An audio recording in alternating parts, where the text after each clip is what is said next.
This is NDTV. And you're watching NDTV Prime.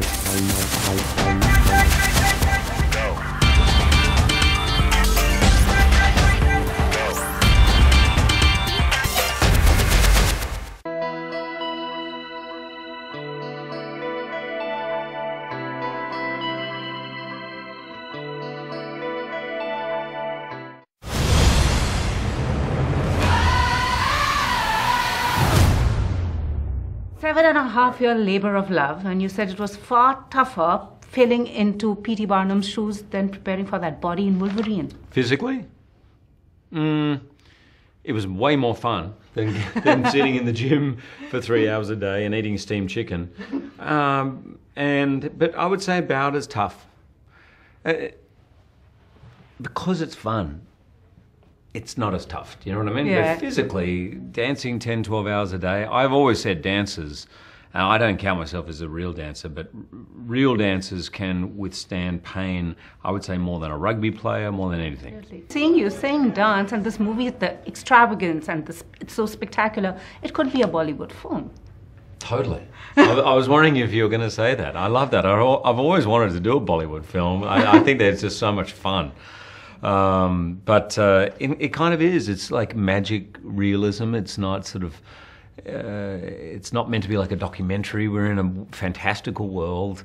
It's larger than life, and people break into song and dance all over the place, and it's fun. Very fun, you know, true. and meant to make you happy. And you learned some dancing moves from Shah Rukh Khan. Did they play out any time? Yes, he did. I didn't use them because I lost my mentor. He gave me one lesson. I need more than one lesson. Come on, Shah Rukh Khan. I need more than one lesson. I need a whole, like, workshop. You need to come back. And he wouldn't, yes. And also P.T. Barnum, he was a flawed character. You called him a disruptor. So what was it like filling into his shoes? And as the director said, you were the necessary casting to play him so that the audience believes in him. That's very sweet of the director. He actually didn't have a choice because I chose him. So he couldn't recast me. That would have been really awkward. Thanks for giving me the film. Now I would like Robert Downey Jr. to play the part.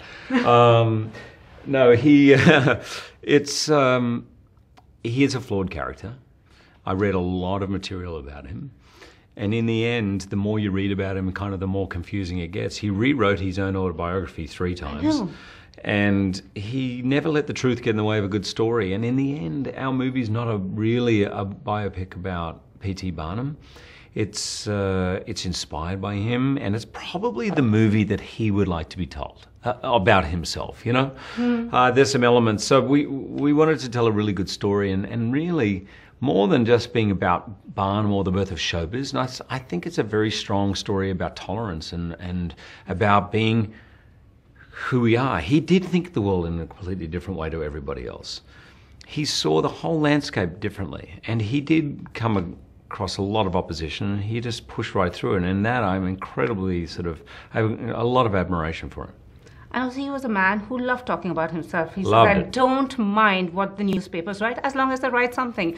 And you said, as Aussies, we don't like the spotlight on us. So, there is a contradiction between you, the person, and... Yeah, I'm not like him. Hey, I'm sitting on a chair here talking to you. He famously said, without promotion, something terrible will happen. Nothing. And he invented marketing, but he believed in himself, and he was his own best PR agent that there's ever been. I am more shy, more introverted, not nearly as courageous as him, not nearly as much of a disruptor as him, but hey, I can pretend. Is there a time in life where you felt that you've been pretending? Or also this movie is about celebrating your being different. When Absolutely. Did you realize you were different? I think definitely, I think most people can relate as teenagers, you know, the pressure to fit in, to like what everyone else likes. There's a lot of influence coming from advertising. This is what's cool, this is what's good, this is the music, this is what you should wear. I think I was, like most kids, probably a little in that trap. I think as you get older, you get more confident and more self-confident that you're able to just be who you are. For me, I am going to be honest, probably only the last 3 or 4 or 5 years. I think by the time you have kids and you really want them to be who they are, to love what they love and not spend time worrying about what other people think. But I think a lot of my life I've worried about what other people think.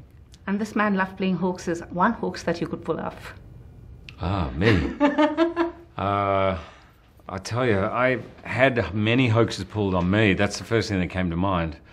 I was on a TV show. Someone made me believe that I burnt down their $30 million home, and also the home next door. And it was on a TV show called Punk'd, and it was the worst 45 minutes of my life. That was by far the best practical joke anyone has ever pulled on me.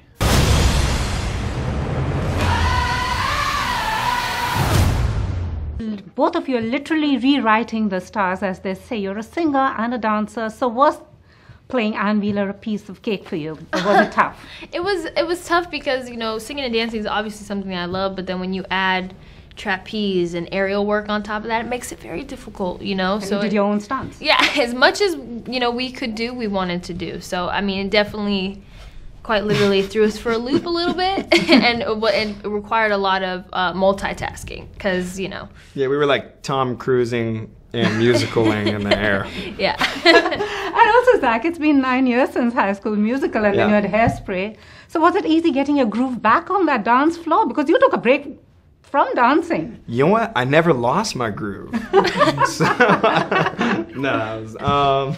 No, it was fun. It was like basically we got to go to theater camp or theater school or kind of just get ready for a Broadway play, or what I imagine getting ready for a Broadway play would be like. It was really fun. We got to know a great team of choreographers, some of the best musicians in the world right now, the guys behind La La Land, Benj and Justin, who are such incredible writers, and our director's just a genius. So we really had a chance to get to know each other and to practice as if we could do the whole show, like as a play. And then we tackled it as a movie. And working with Hugh Jackman, you know, the man dances, he sings, he acts.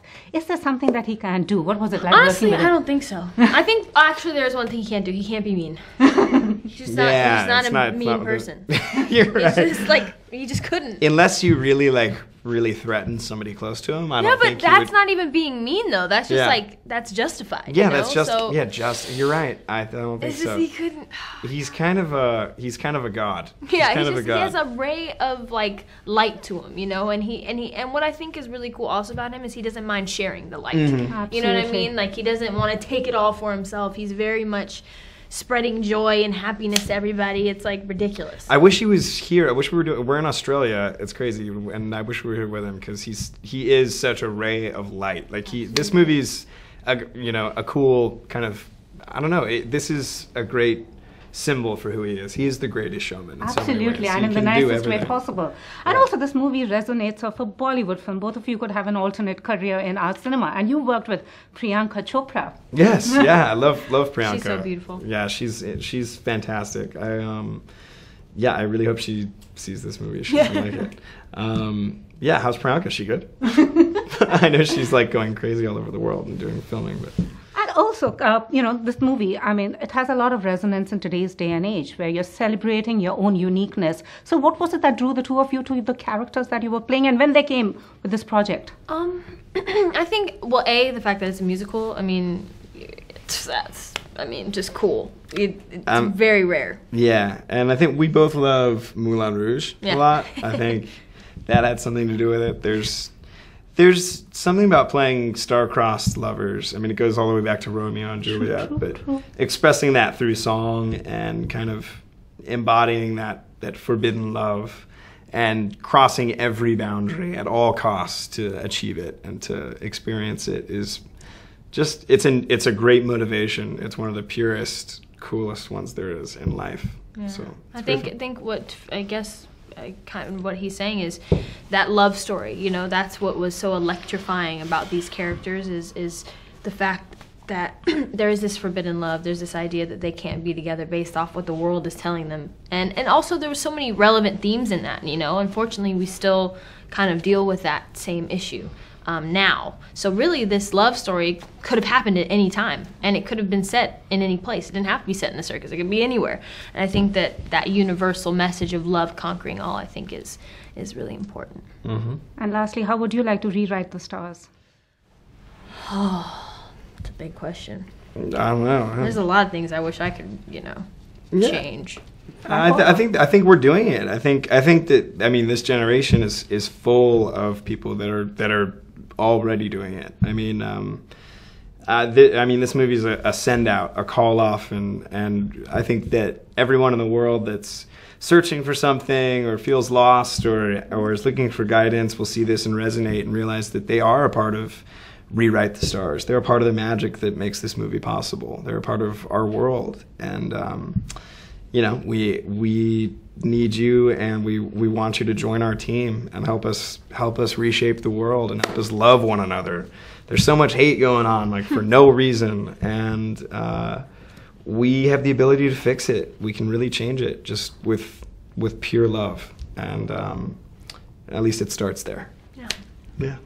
Thank you very much, and all the very best. Thank you. And the Golden Globe nomination, hoping for the Golden Globe. Yeah, thank you.